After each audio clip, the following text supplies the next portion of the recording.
จะเป็นการพอมีหมายเลข2เวียงไซสีเกมเริ่มเป็นทางนำทายูไนเต็ดเดเคียบันกรจะบุกจากซ้ายหาขวาจากจอโทรภาพเปิดตักหลากลายมาให้ครับไปหน้าบ่ได้กลับมาที่อานังคอสเข้าไปแล้วลงลูกนี้โอ้ยบุญใส่เสือนวางเลี้ยงนะโอ้ลูกนี้บ่มีลำหน้าจากผู้ช่วยนะโอ้เปิดเข้ามาลูกนี้โอ้โหเป็นการเปรียบอาจารย์ให้ปล่อยต่อบาดอยู่ที่หมายเลข2บาดแต่งดวลกับฮิโรยะจะผ่านไปกลับมาที่ศรีสวัสดิ์แต่งเข้าขวาล็อกเข่าซ้ายจังหวะนี้จะแต่งจะเปิดไหลออกมาที่หมายเลข2คอสเข้าไปแถว2จังหวะนี้เลิกเกินไปโบวิภัยเลียนให้มาที่เกษดาบานจับบานพอดีเป็นคุมตักมาที่ศรีสวัสดิ์กองหลังยังสวยเคลียร์กันเข้ามายิงเลยซ้ายเลยโอ้ดูนี่เกมกีฬาโอ้เกษดาบานอยู่ที่ด้านกลางตักมาให้กับสมฤทธิ์ได้บานแล้วเลาะ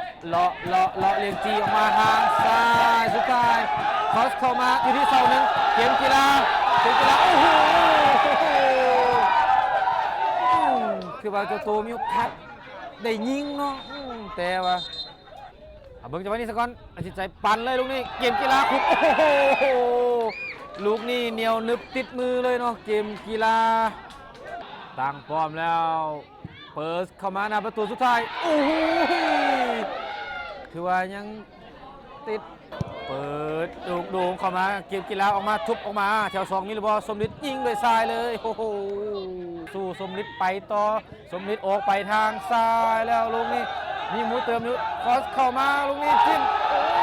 เลี้ยงไซด์ได้บานเคลียร์ยาวเลยโอ้โหสิงสว่างเปิดโด่งเข้ามาหน้าประตูเกียรติสดามงดังเข้าไปแถว2มีตัวซ้ำในวันแต่ว่า2ฮิโรยะมงดังโอ้โหจังหวะนี้โอ้ยเนาะต้องได้เข้าไปห้ามเนาะเบิกจังหวะนี่กระสกรหมายเลข8กองทัพอยู่ยาวมาลูกนี้ลึกเข้ามือของทางการเกมกีฬาจะเป็นการส่วนครับหรือบอผู้เล่นของกองทัพเบิกจังหวะนี้จะตูลากเลยขึ้นมา3-2มีตัวเติมแล้วตัดเข้ามาในให้ครับหมายเลข8แต่งเข้าขวาประตูยิงเลยลูกนี้โอ้โห